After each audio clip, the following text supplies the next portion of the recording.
Fresh Morning. Fresh Morning.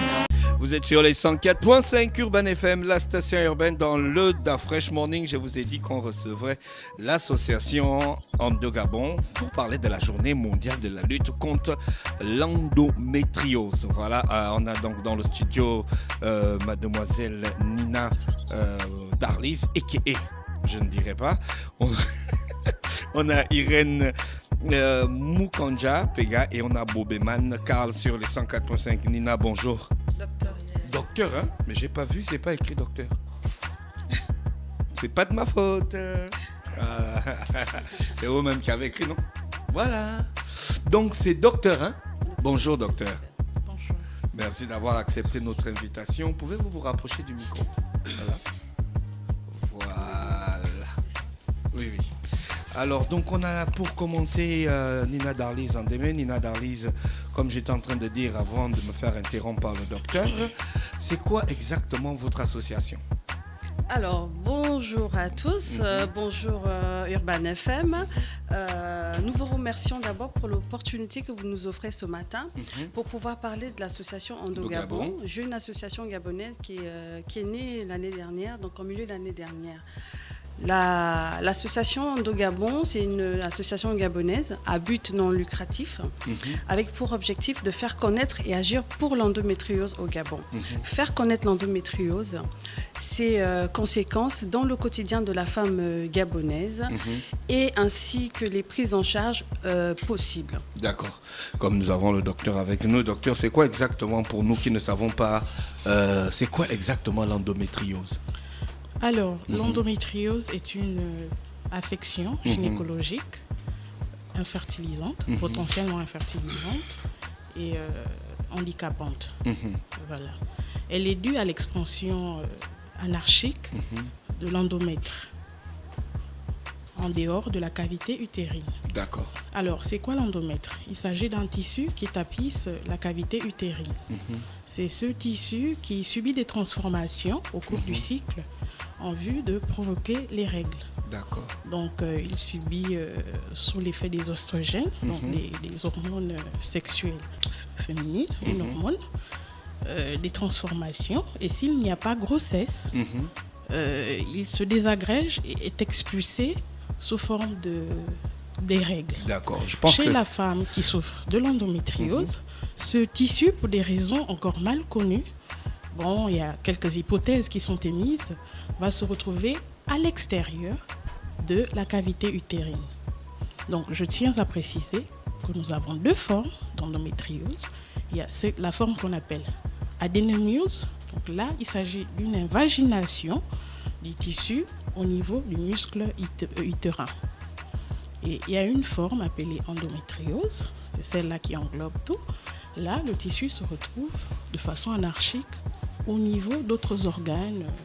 Ça peut être les ovaires, ça peut être les trompes, ça peut même toucher au tube digestif, à l'appareil urinaire. Même le cerveau, les yeux, les doigts, les oreilles. Vous ne trouvez pas que, docteur, vous trouvez pas que c'est trop scientifique ce que vous venez de dire là? Vous pensez qu'une jeune fille de 14 ans qui peut-être souffre de ça et ne sait pas? C'est une pathologie, elle est d'abord scientifique, donc je définis. D'accord. Maintenant, est-ce qu'il faut simplifier? Voilà, il faut simplifier pour les auditeurs. Voilà, je dirais, on va redéfinir que c'est une maladie qui a pour symptômes les règles douloureuses. Ça, tout le monde connaît. Voilà. Donc, l'un des symptômes phares, ce sont les règles douloureuses.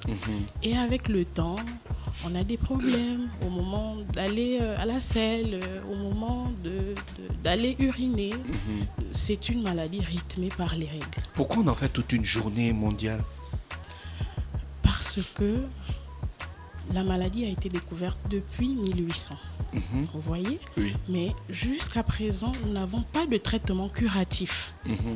Donc, il y a comme un tabou dressé autour de la pathologie, alors que c'est une pathologie qui touche quand même une femme sur 10 et voire plus. Qu'est-ce qui peut justifier? Vous savez que si on a envie d'exagérer un petit peu les statistiques, plus de 6 femmes sur 10 souffrent de règles douloureuses. En gros, comment on arrive à faire la différence entre quelqu'un qui a juste des règles douloureuses et quelqu'un qui a une endométriose. Justement, si on prend une population de femmes... Surtout au Gabon, hein, tout le monde a mal au bas-ventre. Une population de 100 femmes sexuellement actives, donc allant de l'âge des 13 ans jusqu'à 45 ans, lorsqu'on a ces règles. Dans cet échantillon de 100 femmes, 80, justement, environ 80 vont souffrir des règles douloureuses. Mais dans cet échantillon de 80, là encore, 50% souffrent, donc 50, puisqu'on est sur 100, souffrent de l'endométriose. Alors, comment savoir? Avoir ces règles, c'est normal. Mais avoir tout le temps mal, ce n'est plus normal. Donc, une jeune fille, dès ses premières règles, et souvent les soubresauts s'annoncent au bout d'un an après les premières règles, qui a tout le temps mal, les parents ou elles-mêmes devraient prendre la chose au sérieux, peut-être se rapprocher des gynécologues, des médecins. Et là, il y a des examens qui sont faits. Le plus simple, on a ce qu'on appelle l'échographie endopelvienne. Et après, le gynécologue peut voir s'il pousse un peu plus loin. Je rappelle que je suis docteur en infectiologie tropicale. Donc, on s'attendrait à ce que je vienne parler de paludisme, de tuberculose ou encore de VIH. Mais non, je viens aujourd'hui en tant que responsable du comité scientifique de l'association de lutte contre l'endométriose au Gabon. Mais vous savez que c'est aussi un gros problème, je reviens à cette question des jeunes Gabonaises qui en souffrent, c'est un gros problème de parler de maladies gynécologiques pour les jeunes filles qui le cacheraient. Si une jeune fille a eu ses règles il y a à peine un an, donc elle doit avoir 14 ans, 15 ans aujourd'hui, mais depuis 2 ans, elle a tout le temps mal. 2 réactions. Premièrement, tout le monde va dire que, elle exagère, elle surjoue. Deuxième point, tout le monde, dès que vous commencez à dire que vous avez tout le temps mal au bas-ventre, on vous soupçonne d'avoir des relations sexuelles un peu trop fréquentes. Du coup, les gens sont très portés en fait à cacher ce qu'elles ressentent qu'à l'exprimer réellement. C'est ce qui justifie le caractère tabou. Oui, tabou de parler de Nous cette avons maladie. recueilli quelques témoignages. Il y a des adhérentes qui se sont confiées à nous. Lorsqu'elles avaient 12, 13, 14, 15 ans et qu'elles avaient très très mal, elles s'évanouissaient, elles vomissaient, elles étaient pliées en 4 toute la journée.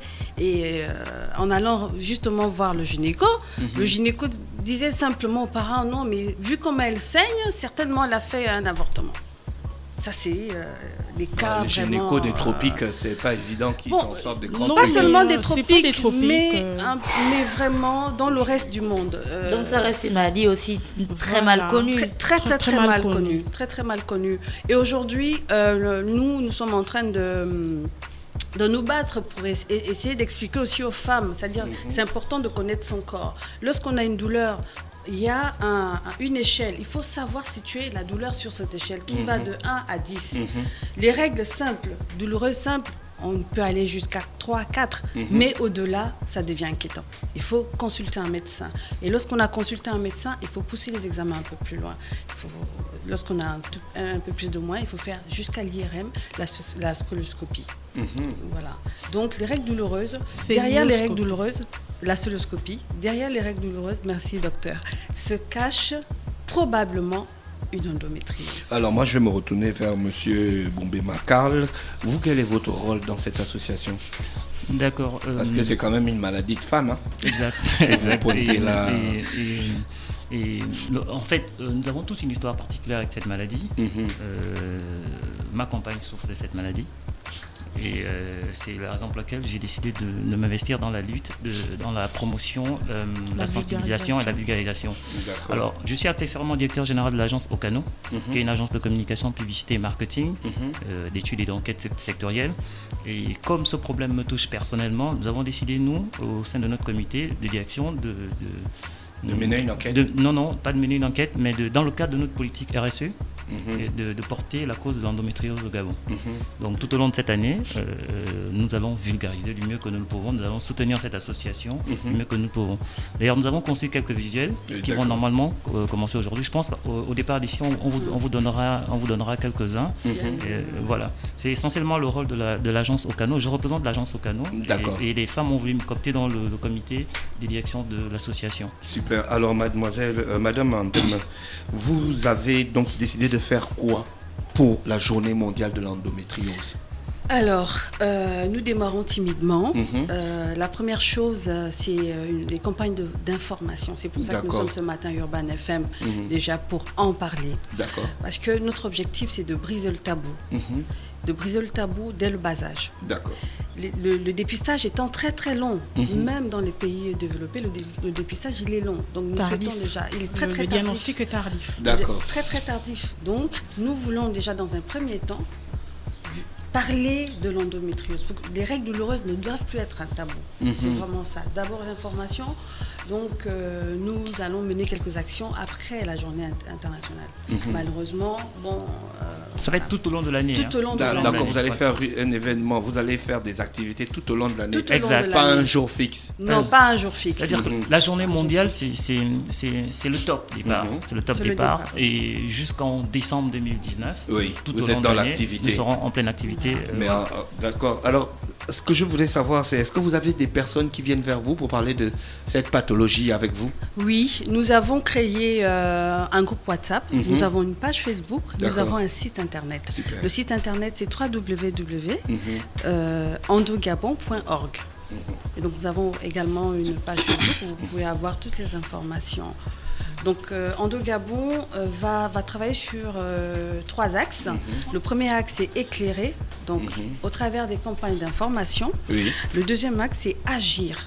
Lorsqu'on a donné l'information, il faut agir au travers des D'accord. campagnes de sensibilisation, notamment à travers des enquêtes, des événements scientifiques, permettre en fait de créer en fait des partenariats avec des médecins ici sur le territoire, des médecins à l'international. Et le dernier axe c'est soutenir. Soutenir pourquoi? Parce que celle qui souffre de l'endométriose, elle a besoin de se confier, elle a Oui. besoin de s'ouvrir, elle a besoin aussi de partager son expérience. C'est une thérapie. Oui. D'accord, oui, monsieur Carlo, vous voulez ajouter quelque chose? Non, j'étais en train de demander pour les visuels. On a un visuel standard, donc D'accord. institutionnel. Donc, je ne sais pas si on pouvait vous le transférer maintenant. Il n'y a pas de souci, vous pouvez, il n'y a pas de souci. J'avais Faites-le envie de vous rapidement. demander, docteur, vous avez parlé de tous les examens qu'il y a à faire, toute la batterie d'examens avant de découvrir si on a une endométriose ou pas. Au final, après tous ces examens, y a-t-il un traitement ou il n'y en a pas? Et vous avez parlé aussi, vous avez dit que cette maladie est handicapante et elle peut être infertilisante, c'est ça? Donc, est-ce que les personnes qui ont l'endométriose peuvent avoir des chances de faire des enfants ou pas? Et voilà. Avant de répondre, je voulais aussi aller dans le même sens. Est-ce qu'il y a des scientifiques, des professionnels de la médecine qui travaillent avec vous sur cette question pour trouver des solutions en fait? Bon, je ne suis pas gynécologue, comme je le disais en introduction. Peut-être pas très bien placée, mais en tant que scientifique, Oui. oui, je peux répondre à certaines questions. Vous savez, la problématique mondiale aujourd'hui, c'est justement celle-là.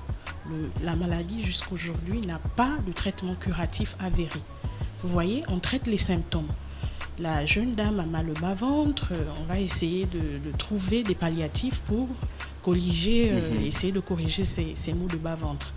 La femme a des problèmes pour enfanter, on va essayer de trouver des palliatifs pour l'emmener à le faire. Donc c'est toute la problématique autour de la question de l'endométriose aujourd'hui. On peut dire que c'est une maladie incurable. Ah bon hein? Oui. Ok. Donc il n'y a pas les médicaments à la pharmacie? Non.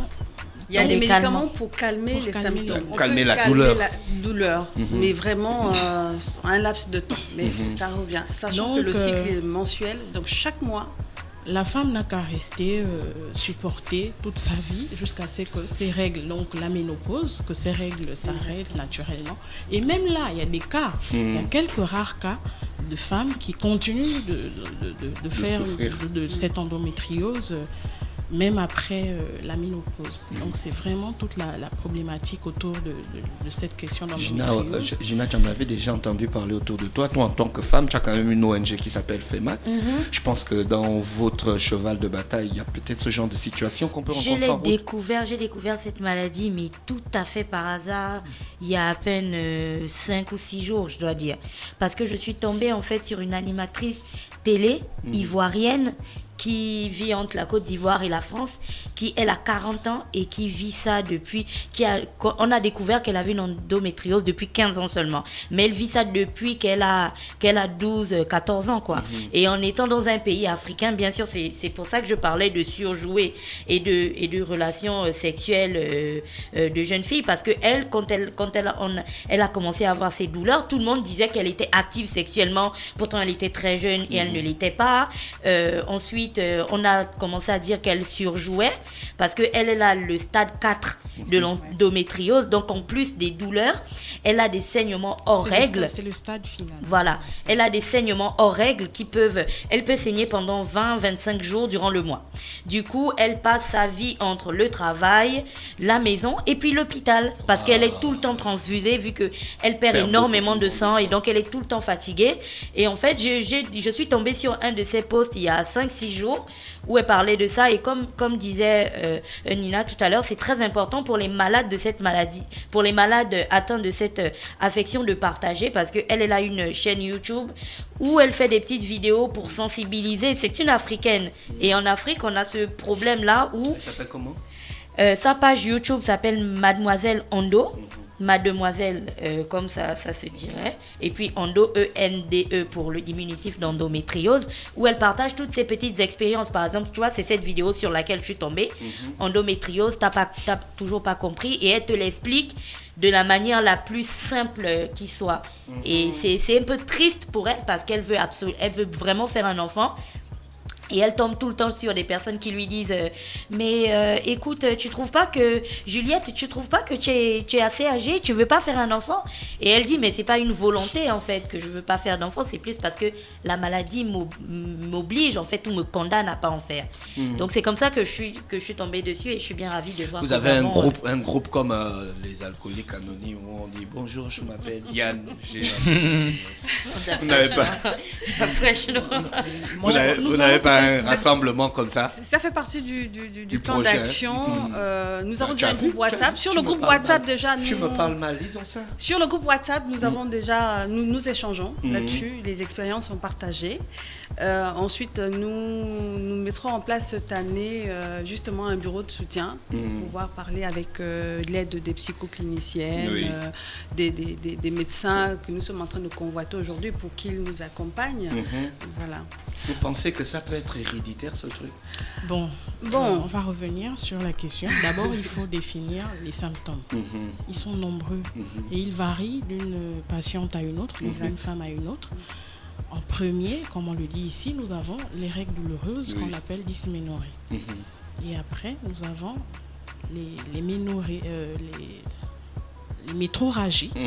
Donc, le saignement en dehors de la période des règles. Voilà, nous avons aussi les troubles digestifs. Donc, ça peut être la diarrhée au moment des règles, ça peut être les nausées, vomissements, ça peut être les constipations, qui est le cas le plus fréquent. Et ça accompagne les douleurs. Ça peut être des troubles urinaires. Donc, au moment d'uriner, la femme a très mal.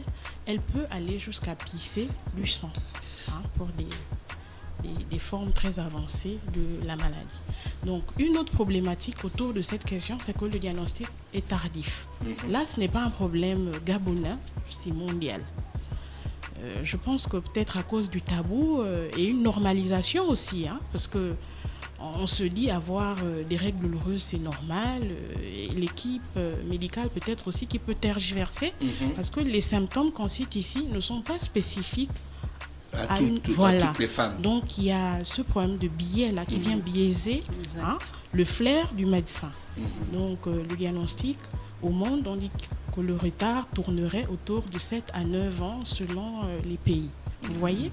Donc la femme a ses premières règles autour de 12 ans. 13-14 ans, et le diagnostic ne se fera qu'autour de 25 ans. Donc, avec l'association, nous sommes en train de nous battre. Moi, actuellement, je réalise une étude, parce qu'au Gabon, on nous connaît. On sait qu'en France, c'est une femme sur 10, donc 10%. Et voilà. Mais au Gabon, c'est quoi?